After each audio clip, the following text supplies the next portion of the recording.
ಕೋಲಾರ ಡೈರಿಯಲ್ಲಿ ಆಗ್ತಾ ಇರೋಂಥ ಅಕ್ರಮಗಳ ಬಗ್ಗೆ ಜನಸಾಮಾನ್ಯರಿಗೆ ಪ್ರತಿಯೊಬ್ಬರಿಗೂ ಗೊತ್ತಿದೆ. ಈ ಜಿಲ್ಲೆಯಲ್ಲಿ ಡೈರಿಯಲ್ಲಿ ಏನೇನಾಗ್ತಾ ಇದೆ ಅಂತ ಮಾನ್ಯ ಅಧ್ಯಕ್ಷರು ನೇರವಾಗಿ ಪಾಲ್ಗೊಂಡು ಅವರು ಶಾಸಕತ್ವ ಸ್ಥಾನ ಇಷ್ಟೊತ್ತಿಗಾಗಲೇ ಹೋಗಿರಬೇಕಾಗಿತ್ತು, ಏನಾದರೂ ಕ್ರಮ ತೊಗೊಂಡಿದ್ದಿದ್ರೆ. ಒಟ್ಟು ನಮ್ಮ ಸಿದ್ದರಾಮಯ್ಯನವರು ಯಾಕೋ ಮನಸ್ಸು ಮಾಡ್ತಾ ಇಲ್ಲ. ಡೈರಿ ಬಗ್ಗೆ ಡೈರಿ ನಿಂದೇಸಿ ನಂಜೇಗೌಡ ಇನ್ನೇನಾದರೂ ಮಾಡ್ಕೊಳ್ಳೋ ಅಂತ ಹೇಳ್ಬಿಟ್ಟಿದ್ದಾರೆ ಅನ್ನೋ ಲಕ್ಷಣಗಳು ಕಾಣಿಸ್ತಾ ಇದೆ. ಇದು republic of KMF dairy Kolar ಆಗೋಗಿದೆ ಅಂತ ಅನಿಸ್ತಾ ಇದೆ. ಹಿಂದೆ ಒಂದು 10 ವರ್ಷದ ಹಿಂದೆ ಈ ಸಿದ್ದರಾಮಯ್ಯನವ್ರ ಸರ್ಕಾರ ಬರಬೇಕು ಅಂತಂದರೆ ಬೆಂಗಳೂರಿಂದ ಬಳ್ಳಾರಿಗೆ ಕಾಲ್ನಡಿಗೆ ಮಾಡ್ಕೊಂಡು ಹೋಗಿದ್ದರು. ಬಳ್ಳಾರಿ ರಿಪಬ್ಲಿಕ್ ಆಫ್ ಬಳ್ಳಾರಿ ಆಗೋಗಿದೆ, ಗಣಿರೆಡ್ಡಿಗಳ ಕಪಿ ಮುಷ್ಟಿಯಲ್ಲಿದೆ ಅನ್ನೋ ರೀತಿ ಹೋಗಿ ಸರ್ಕಾರ ಪಡ್ಕೊಂಡ್ರು. ಅದೇ ರೀತಿ ಇವತ್ತು ನಂಜೇಗೌಡರ ಕಪಿ ಮುಷ್ಟಿಯಲ್ಲಿ ಅವರ ಕಣ್ಣಳತೆಯಲ್ಲಿ MD ಗೋಪಾಲು ಮತ್ತು ನಾಗೇಶು ಅನ್ನೋರು ಮಾಡ್ತಾ ಇರೋವಂಥ ಅಕ್ರಮಗಳು, 100 ಕೋಟಿ ಅವ್ಯವಹಾರಗಳು, ನೌಕರರ ಮೇಲೆ ಆಗ್ತಾ ಇರೋವಂಥ ದೌರ್ಜನ್ಯ. ನಾವು ಇತ್ತೀಚೆಗೆ ಒಂದು ನೌಕರರ ಬಗ್ಗೆ ಕೇಳ್ಪಟ್ವಿ. GR ಆರ್ಥೋಪೆಡಿಕ್ಸ್ ಕೋಲಾರ್ ಮೂಳೆ ಚಿಕಿತ್ಸಾ ಕೇಂದ್ರ. ಅತ್ಯಾಧುನಿಕ ತಂತ್ರಜ್ಞಾನ ಬಳಸಿ ಎಲ್ಲ ಮೂಳೆ ಸಂಬಂಧಿ ಸಮಸ್ಯೆಗಳಿಗೆ ಪರಿಹಾರ. ಜಾಯಿಂಟ್ ರಿಪ್ಲೇಸ್ಮೆಂಟ್, ಸ್ಪೋರ್ಟ್ಸ್ ಸಂಬಂಧಿ ಸಮಸ್ಯೆಗಳು, ಮೂಳೆ ಮುರಿತ, ಸ್ಪೈನ್ ಶಸ್ತ್ರಚಿಕಿತ್ಸೆಗಾಗಿ ನುರಿತ ಮೂಳೆ ತಜ್ಞರನ್ನು ಸಂಪರ್ಕಿಸಲು 7022532255ಕ್ಕೆ ಹಿಂದೆ ಕರೆ ಮಾಡಿ. ಅವರು ಕಾರಣ ಇಲ್ಲದೆ ಸಸ್ಪೆಂಡ್ ಮಾಡಿದ್ದಾರೆ.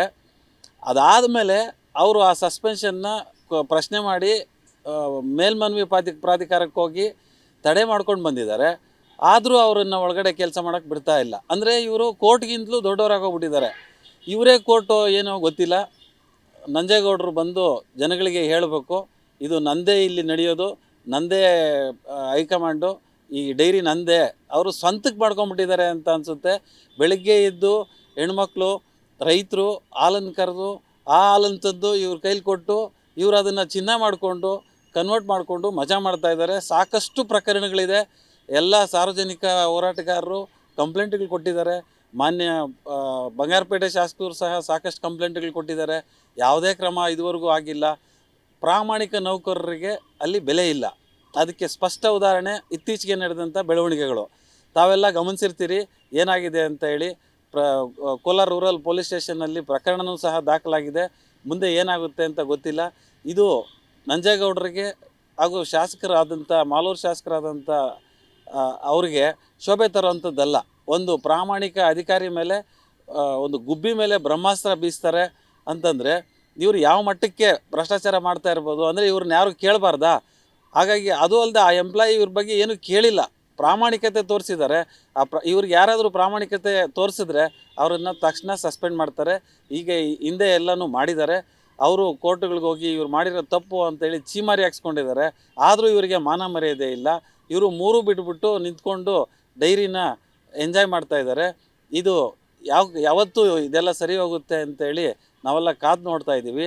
ಒಂದಲ್ಲ ಒಂದು ದಿನ ಕೋಲಾರ ಡೈರಿಯಿಂದ KMF ಡೈರಿಗೆ ರೈತರು ಕಾಲ್ನಡಿಗೆ ನಡ್ಕೊಂಡು ಹೋಗಿ ಇವ್ರನ್ನ ಕಿತ್ತು ಬಿಸಾಕುವಂಥ ಪರಿಸ್ಥಿತಿ ಬರ್ಬೋದೇನೋ ಅಂತ ಅನಿಸ್ತಾ ಇದೆ ಸರ್. ಸಿಬ್ಬಂದಿಗೆ ವಿನಾಕಾರಣ ಅವ್ರನ್ನ ಕಾರಣ ಇಲ್ಲದೆ ಯಾವುದೇ ನೋಟಿಸ್ ಕೊಡದೆ ಕಾನೂನು ಬಾಹಿರವಾಗಿ ರೆಸೊಲ್ಯೂಷನ್ ಪಾಸ್ ಮಾಡಿ ಅವರನ್ನು ಕಿತ್ತು ಬಿಸಾಕ್ತಾರೆ. ಇವರಿಗೆ ಇದರಲ್ಲಿ ಕಾನೂನಿನಲ್ಲಿ ಯಾವುದೇ ಗೌರವ ಇಲ್ಲ, ಕಾನೂನಿಗೆ ಗೌರವ ಕೊಡಲ್ಲ, ಕಾನೂನು ಏನು ಹೇಳುತ್ತೆ ಅನ್ನೋದು ಪಾಲಿಸಲ್ಲ ಇವರು. ತಕ್ಷಣ ಅವ್ರು ಹೋಗಿ ಇವ್ರು ಕೊಟ್ಟಿರೋಂಥ ಸಸ್ಪೆನ್ಷನ್ನ ರಿವೋಕ್ ಮಾಡಿಸ್ಕೊಂಡು ಸ್ಟೇ ತೊಗೊಂಡು ಬಂದು ಕೆಲಸ ಮಾಡೋಕ್ಕೆ ಹೋಗಿದ್ರೆ ಅವರನ್ನು ಒಳಗಡೆ ಬಿಟ್ಕೊಂಡಿಲ್ಲ. ಇದು ಯಾವ ನ್ಯಾಯ? ಒಂದು ಘನ ನ್ಯಾಯಾಲಯಕ್ಕೆ ಇವರು ಗೌರವ ಕೊಡಲ್ಲ ಅಂತಂದರೆ ಇವರು ಶಾಸಕತ್ವಕ್ಕೆ ಚೀಮಾರಿ ಆಗ್ತಾಯಿದ್ದೀನಿ ನಾನು. ಇವ್ರಿಗೆ ಧಿಕ್ಕಾರ ಇರಲಿ ನಂದು ಸರ್. ಇವ್ರು ಹೇಳೋವಂಥದ್ದು ಅದೇ. ಆ ಸಿಬ್ಬಂದಿಗಳೇ ನಮಗೆ ಇಲ್ಲಿರೋಂಥ ಮಾಹಿತಿ ಎಲ್ಲ ತೊಗೊಂಡೋಗಿ ಹೊರಗಡೆ ಹಂಚ್ತಾ ಇದ್ದಾರೆ. ಅದರಿಂದನೇ ನಮ್ಮ ಭ್ರಷ್ಟಾಚಾರ ಎಲ್ಲ ಹೊರಗೆ ಬರ್ತಾ ಇದೆ ಅನ್ನೋ ಒಂದು ದ್ವೇಷ, ಅಸೂಯೆನ ಮನಸ್ಸಲ್ಲಿ ಇಟ್ಕೊಂಡು ಪ್ರಾಮಾಣಿಕ ಅಧಿಕಾರಿಗಳಿಗೆ ಟಾರ್ಚರ್ ಮಾಡೋದು, ಅವ್ರನ್ನ ಸಸ್ಪೆಂಡ್ ಮಾಡೋದು, ಅವ್ರನ್ನ ಎತ್ತಂಗಡಿ ಮಾಡೋದು. ಯಾರೂ ಇವ್ರನ್ನ ಪ್ರಶ್ನೆ ಮಾಡಿಲ್ಲ ಅಂತಂದರೆ ಅವ್ರು ಏನು ಬೇಕಾದರೂ ಮಾಡ್ಕೊಂಡು ಹೋಗ್ಬೋದು. ಇವ್ರಿಗೆ ಏನು ಸಿಕ್ಕಿದ್ರೆ ಅದು ಇವ್ರು ಬಾಚ್ಕೋತಾರೆ, ಎಂಪ್ಲಾಯಿಗೆ ಏನು ಸಿಕ್ಕಿದ್ರೆ ಅದನ್ನು ಅವ್ರು ಬಾಚ್ಕೋತಾರೆ.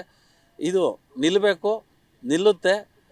250 ಓಟು, 2500 ಓಟು ಆಗ್ಬೋದು, 25,000 ಓಟು ಆಗ್ಬೋದು. ಇದು ಯಾವುದಕ್ಕೂ ಎಲ್ಲ ಕಾಲಕ್ಕೂ ಶಾಶ್ವತ ಆಗಿರಲ್ಲ ಅಂತ ಹೇಳ್ತೀನಿ ಸರ್ ನಾನು.